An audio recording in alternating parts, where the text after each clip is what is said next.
When it comes to content revolving critical race theory, racism, poverty, personally, I hate talking about it because it's simply not travel. Yet I do understand there are situations, experiences that we do feel when we travel. Some people travel to see luxury, food, dating, experiences, and things are part of that experience. Which brings you to the topic of this video. I've covered this topic before in other countries as far as Egypt, Argentina, Turkey. However, there was just so much data that I collected during my travels in Vietnam that I couldn't help talk about the experience I went through being a black person traveling in Vietnam. And I wanted to share that with you guys today in this video. Should black people travel to Vietnam? I'm gonna give you the raw truth, and I'm going to share 10 clips showing just how I was perceived in this country for 2 weeks. Be prepared, this may trigger you.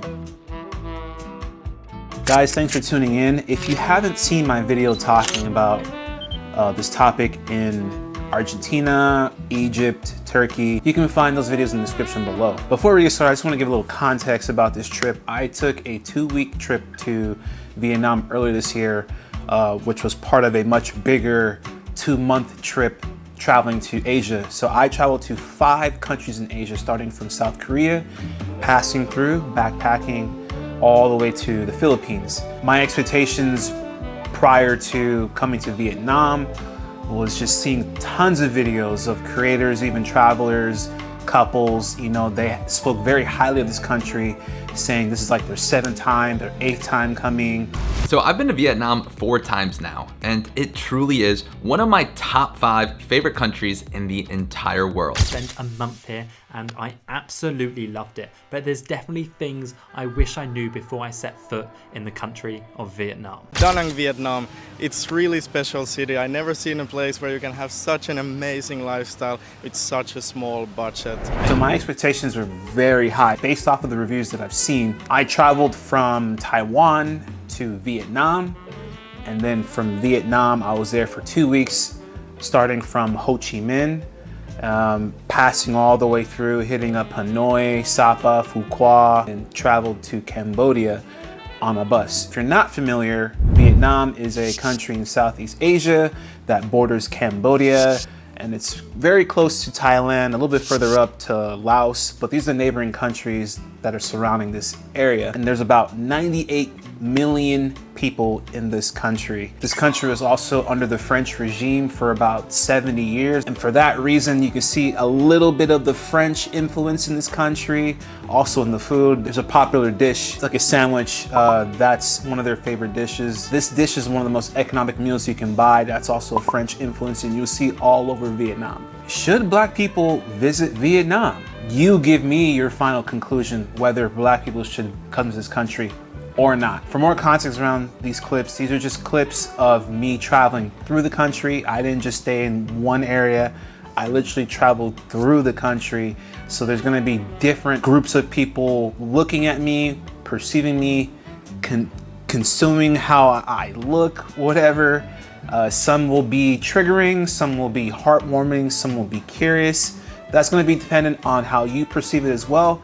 But here, I'm just here to share this interesting experience that I think everyone should know about. Oh, let me give my disclaimer. Guys, this video was not designed to attack any certain people or ethnic group of people in this video. I'm only sharing my experience as a black traveler in this country, guys, so please don't take it the wrong way. This is all education at the end of the day, all right? Thank you. Let's begin with the first clip. This took place when I first got into the country in Ho Chi Minh, Saigon.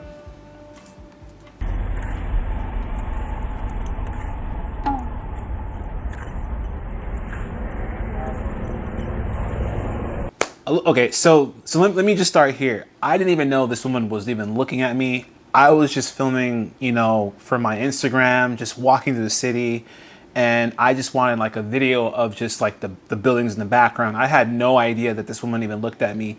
It wasn't until I started making like the reels and I'm looking at all the little peeking here and there. So there's nothing really wrong with this. You know, I actually made like a small reel on my Instagram just showing this, a compilation of all the Vietnamese people looking at me. But this one was just the most interesting because I never knew this woman was looking at me. She's a lot older. She's just looking at me. She had to like double look with her glasses to get a good look at me. And I don't know, she probably saw something she never saw before, but it wasn't anything malicious.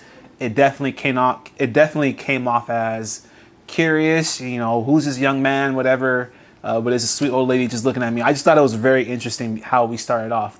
Okay, in this next clip, I'm actually walking further more in Ho Chi Minh to an area called, it's like Ho Chi Minh Library, something like that. I spent some time here just looking at the books, you know, getting some postcards. And then I noticed after I was posting, you know, in post-production, I noticed like, hey, a minute. I never saw this in real time, but you know, you see it when you start editing everything. That's when you see like all the eyes and whatnot. So I want to show you this clip of when I was in the library and whatnot. You gotta pay real close attention. You're going over here.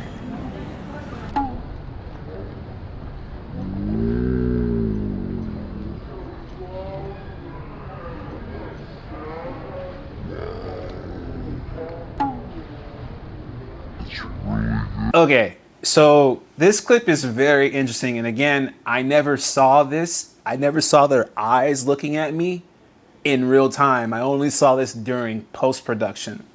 So we have a young man and a much older gentleman. You see a kid, he kind of gives this side eye look and he's kind of like frozen. He doesn't even know, he's not like saying anything. He's just looking at me. I didn't even see this when I was holding my camera. I was just so in awe of the area I was in. And then you see the much older guy, which is what makes me laugh even more, because the older gentleman is kind of like doing that. You know, it's like an old South Park joke. You know, they look left to right, left to right. But yeah, it's just crazy. This older guy is so frozen too. He just looks to the left, looks to the right. And I don't know maybe he's making eye contact with the young guy, but the young boy, but I don't know. But there's some communication with the eyes and they're just looking at me as if like, you see that? You see that right there? So moving on. So now I'm even walking more past the library to this post office. This post office is actually a really big hub, really popular destination for mailing postcards or even getting postcards. And I gathered quite a few from the previous place and I sent them to some friends of mine at this post office. You see all the eyes looking at you. I never saw this in real time because I was facing the opposite direction. There was a young man or even a gentleman walking behind me and he had to like double look at me. So we're gonna show this clip right now. Yeah, so yeah, I decided to actually take my time, write this postcards.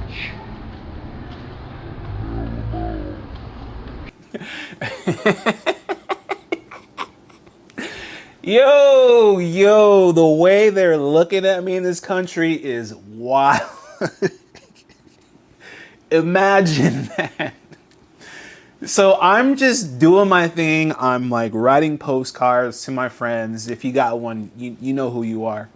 And then this guy comes behind me and just looks at me hella crazy. Like, I don't know what it is. There's nothing on my back. I got a white t-shirt here. My hair is flowing. I'm a little sweaty, but no different from anybody else that's in there. And he just looked at me like crazy and he kept it pushing. So this is kind of like the trail that I'm getting. And it's no different from Taiwan. Taiwan is more of like a peekaboo look. Here is like blatantly looking, you know, but it's not very obvious in some cases. You'd have to really lock eyes with people to see this kind of look. But it doesn't faze me, obviously. We're going to keep pushing forward because we have a lot of other great videos to talk about. So for this next clip, I'm leaving the post office and I'm making my way kind of back where I'm staying. And I just crossed the street. If you've ever been to Vietnam, people hang out outside of the restaurants in these small little baby seats, whatever. And as I was walking, there's a group of them. I want to say 1, 2, 3, 4, 5, 6, 7, 8, 9, 10, 11, 12. Like around 15 of them just chilling outside of like a bar or a restaurant. I don't know. Maybe they're on their lunch break. I'm walking and they just all look at me like, again, it's not malicious. It's just like, yeah, he's not from around here, you know, but it's just crazy, you know, like you have some people that are just locked in. Some people are smiling. Some people are just confused. Some people are smiling again. And this kind of made me very uncomfortable because I had more than just one eye. I had about 15 people looking at me. So as I'm walking, I didn't really want to put the camera on them. I just kind of kept it pushing and kind of played it cool as if I'm still filming for my video. But this one made me a little bit uncomfortable because there's like 15 of them. And even as I'm walking away from them, they're still looking at me as I walk away. You can see it in the clip too. Hi. Hi. Hi. How you doing? Okay. Just staring at me. There's a lot of bikes here. There's a lot of bikes here compared to Taiwan, where I just came from. Taiwan. Okay, so this is the big one. This is still in Ho Chi Minh, but this is at a much famous market. This one is actually kind of viral on my smaller platforms like TikTok and Instagram. This one is where I went to this famous market and I'm looking for just like a souvenir to buy. And this is when I was stopped by about 4 ladies and a guy, and they were curious about my hair. They said, you know, what's up with your hair? Is that real? Is it original? You'll hear it. So let's play this clip right now. You like my hair? Very nice. Sure. You sure? Yeah. Because you the only. See everybody Vietnam the long hair. Not Chị có đen You của want em to rồi. touch? Okay, go ahead. Em muốn lúc nào cũng bắn nhiều. Original. What? This is my hair. Cái gì vậy? Original. Yeah. Yeah. It's original. Long time rồi đó, long time. Yeah. These are called locks. When long you cut enough? When here? No, cut. Là chơi. 2 years. 3 years only here. 2 years, yeah. When 7 years only. Yeah, here. yeah. When it gets here, I cut. 7 years. Yeah. 7 years for you. You 3 years only here and more 4 years only. I think so. Okay, yeah. You can do too. No. In Korea, everywhere in Korea they do this. Her cannot.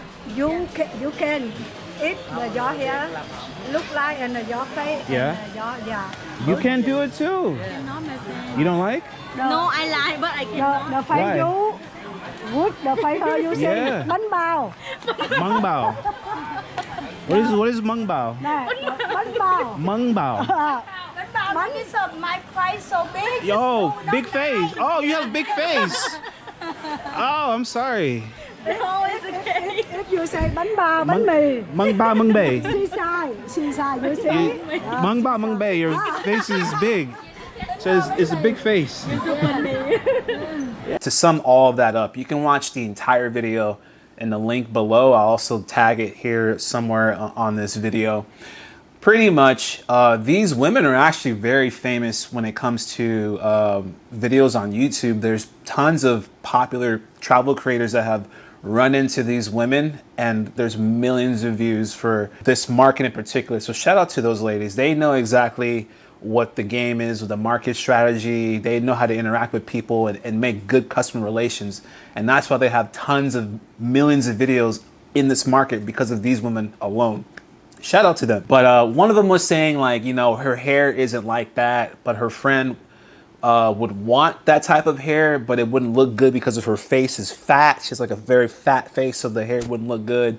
You know, they said they haven't really seen hair like this before, so they were just saying, is it original? You know, and that can come off as a culture shock, because imagine being in a country where you pretty much, everywhere you go, you guys all look the same. Your hair texture the same, your hairstyle the same. And then when you see someone that's completely different, it's like it's kind of world shattering. So they were just expecting my hair. They said, is it original? They're very curious to touch it. You know, they've never seen locks before. They've seen my hair texture, but never like in this type of format, you know, so it's very interesting. Again, this was not like a malicious thing. This came from a place of curiosity, and I totally understand that. Yeah, I felt this was an opportunity to kind of educate them on my hair texture, where it comes from, and that it's not only exclusive to people that look like me. they can also have it as well if they want. And then we had a great conversation. You know, I kept it pushing. So again, if you want to watch that video, there you can find that in the description below. It is my market video in Vietnam. So this next clip is very viral on both my TikTok and Instagram. This video highlighting this certain situation is at 1 million views on my TikTok and about maybe 300 to 500,000 on my Instagram. And it's a very simple interaction I had that I never knew this would be such a big deal. I was smart enough to kind of highlight it because I did understand there was some type of chemistry going on, and I wanted to put that in the forefront and see how people would consume it. To my great surprise, it hit 1 million views on my TikTok and again like 300 to 500,000 on Instagram. So this is a very interesting encounter I had and I was filming a food video for the channel. Again, I'll put a link for that below so you can see. And I came across a worker that was just really intrigued about where I came from and wanted to know more about my travels and whatnot. So I'm gonna show you the video right here and you can see for yourself what I'm talking about. Okay. Thank you. Okay. When will you upload the video? It's a few weeks because I have videos from Korea first, and then Taiwan, then Vietnam. So You a few travel weeks. around the world. Yes. I'm trying to. Thank you. All right, I got my number 55. Oh, you got his already. And I'll just have to wait. How you feel about the seat though? I think we should sit. So you saw that. As you saw, you would not think that would be worth 1 million views, but in this day and age, 2024, this is something to talk about. And it went viral, like crazy viral. Even on Twitter, I never expected that. I don't even have a Twitter account and I saw it just viral, you know, but I can see where this kind of gets pushed in so much more of like the travel dating space. That was not the idea that I was pushing. This was just how people perceive me. And again, it could be the way I look. It could be my camera. It could be my demeanor. It could be my charisma. But there was something, there was definitely some chemistry between me and this worker in McDonald's to where it's something to talk about that's worth 1 million views. So this was, take it how you want. It could be a black thing. It could be my hair. I don't know. But this was definitely very interesting how I got this type of energy when I walked into this McDonald's. I normally don't get this back here in the United States. You know, typically that's not like how people operate here in the United States. Maybe in other countries around the world, but this was just something I'm glad I was able to film and just show you, like, this is just a simple encounter in McDonald's and this is what happened. Okay, so in this next clip, I'm sure you guys have seen tons of videos of black people traveling to China. And I say China specifically because China is a very bubble country.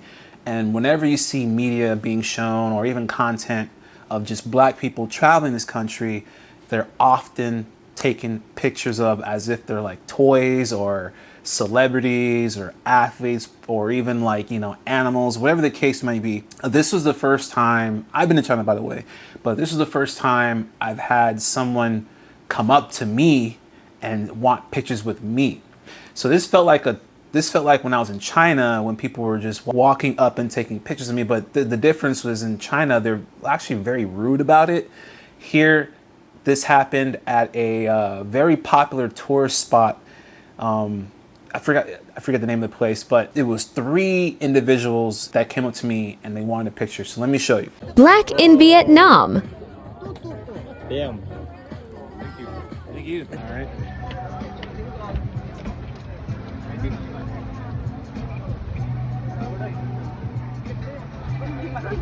Where are you from? Vietnam. Yeah, so like I said, there was 3. The first one I didn't capture because I thought it was just like a one and done type of thing. Then I realized there's 2 more people behind him. And I think one of them was from Korea and another one was from the Philippines or something. But these men wanted pictures with me instead of the actual tourist location. So I felt like a celebrity at one point, but I did feel kind of awkward because, you know, They're just taking pictures with me. I'm glad they're not taking pictures of me, so that would be kind of different. But that was also an experience that got a lot of attention on my smaller platforms too. We're almost there, guys. We're almost there. Just 3 more clips. So in this clip, it's pretty much the same thing as far as like how I was perceived at the market in Ho Chi Minh. This video, I'm in Sapa and I meet these 2 indigenous women from Vietnam, and these women look very different from the typical Vietnamese people that you see. Usually Vietnamese have like certain phenotypes in the nose, the eyes. They're a little bit taller, sometimes shorter, and more paler skin. These women are very darker toned, shorter. Their eyes are, you know, little slanted, but it's different. I don't know how to explain it. It's like they're mixed with something. But this is how these women perceived me when they first saw me. Black in Vietnam Part 2. Yay! Have you seen it before? Yes. Oh. You said it was beautiful? It's nice, beautiful hair. Beautiful. Nice hair. Thank you. You're welcome. So as you saw, this was actually a really surreal moment for me because I cannot remember the last time someone said my hair was beautiful, and this is what came out of their mouth. When they saw my hair, they said immediately my hair is beautiful, and I'm just like, wow, that's different because I can't recall when someone has said my hair was beautiful, you know? I guess living in the United States, it's a very common thing around here to have hair like this. It's very common. Everybody has it. So it's not so much that it stands out, but I guess when you're traveling abroad, people have never seen this type of hair before. And it can come off as ugly, it can come off as beautiful. So this was just a moment that I liked where I was appreciated for the type of hair that I had. And this had to come off from a part of the world where women like this don't really see people that look like me a lot. So that was a cool moment. I definitely got a lot of views on this from my smaller platforms on TikTok and Instagram. Yeah, so moving forward from that. Okay, so this is in the same area as Sapa. And I just finished like this Cat Village tour, whatever, with a friend of mine. We're getting on our bikes and we're about to return the bikes back from where we rented it from. And this guy came out of nowhere as I was vlogging. So I'm gonna just let you see what happens next. Right, I told you guys we were pressed on time. So if we were to miss our shuttle, we would have to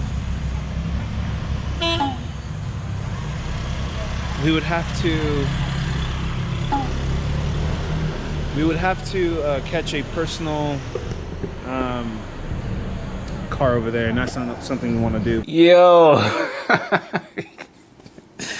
every time I see that clip, I just laugh. It's hilarious, you know? It's just like, this guy has no understanding of social awareness or my social bubble.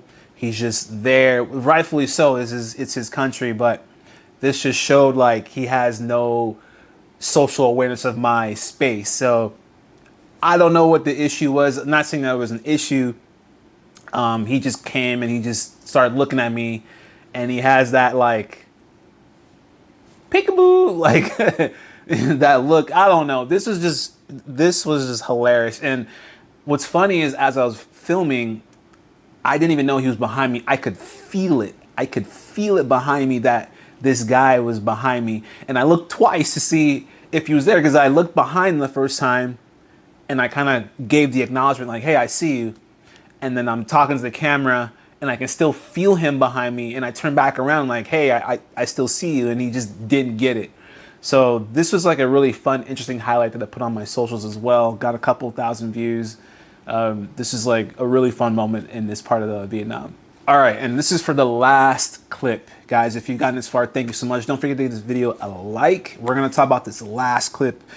And unfortunately, there are good moments, there are bad moments as well. I wanna say this didn't really affect me too much until I saw it in post-production, but I do remember how I felt when I was walking this area. So I'm in Hanoi in this area, and this area is called Beer Street, and it's a tourist spot. Like, it's one of the popular tour spots in this area, tons of people.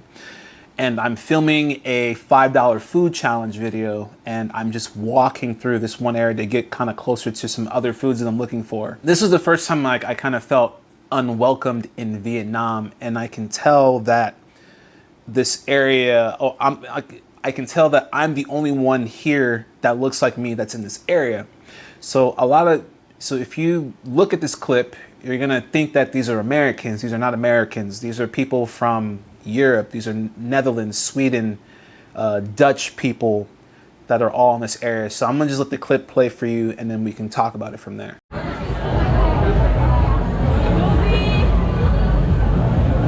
Just trying to pass through, guys. This is the real Vietnam.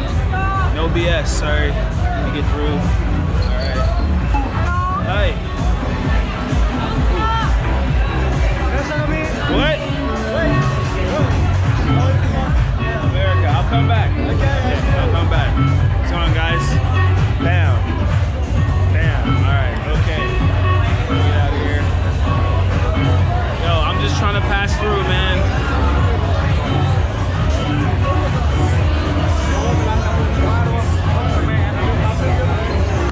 So first thing is, I didn't even know that there was a guy that flicked me off as I was walking. I didn't see this till the end of post-production.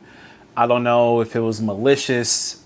Maybe he hated me for being there. I don't know. Besides that, we'll get to that later. You can see that as I'm walking through this path, all eyes are on me from both the locals and the tourists. And it kind of made me feel like I'm unwelcomed. Sure, I have a camera, but the camera is so small, it shouldn't capture all those people's attention. It's a GoPro 7 for crying out loud. But this was like a moment where even when I was filming, I knew something was off and I just didn't feel welcomed, you know what I mean? Just so many eyes on me. It just made me feel like, what am I doing here? I'm in this territory. I don't belong here. Why are you here? How did this person get here? So many different eyes on me, and I just kept pushing, just in that space. But that energy came from the tourists, but not so much the locals. When I kept walking a little further, as you saw, I'm talking with the guys that work in the restaurant. They're saying, hey, have a good time, whatever. I keep going. But again, these people are not from America. These are from the Netherlands, like Switzerland, Dutch. All those people are in this space. And I kind of figured that this is kind of where they go for vacation. This is their happy spot. This spot is designed for them. Because I notice also in like Hoi An, when I'm at the bars in the club, they're playing, you know, like music that I wouldn't really play on a regular basis. You know, a lot of these areas are catered for people that look like them. You know, this is their vacation spot. So it only makes sense that, you know, I'm getting these type of looks in this area to where I'm like not welcomed. And it's all good, you know, because I don't care if I'm welcomed or not. The world belongs to me in the sense that I deserve to see it just as much as the next person does. And that's the end of all 10 clips, guys. My final thoughts on this topic of visiting Vietnam for Black people, I would still urge you, if you're watching this, do not be discouraged to travel to this country. Vietnam is very beautiful, lots of culture, lots of healthy food, and I've made tons of amazing friends there. I would not let this little thing discourage you from seeing a country that you rightfully belong to see. People are going to stare no matter where you go in the world. That is kind of the given of being a person of color, and you can take it as a negative or you can take it as a positive.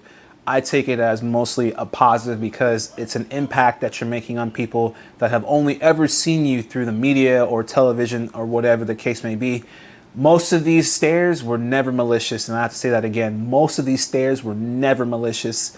They came from a place of curiosity, guys. So with that being said, I would say definitely make that trip to Vietnam because you deserve it. Yeah, and that's all I got for this topic, guys. This was really fun to talk about all 10 clips of me being perceived in this country. I would love to do this again. My hair is even longer than before. Don't forget to like, subscribe, and share if you haven't already. Share this with other people too that are curious about Vietnam and tell them like, hey, this person went to Vietnam. This is how he was perceived. Maybe this could happen to you. But don't be afraid. Vietnam is open for you and everybody else to see. With that being said, guys, I'm going to close it out. Thank you so much for watching. I'll see you in my next video, guys. Peace.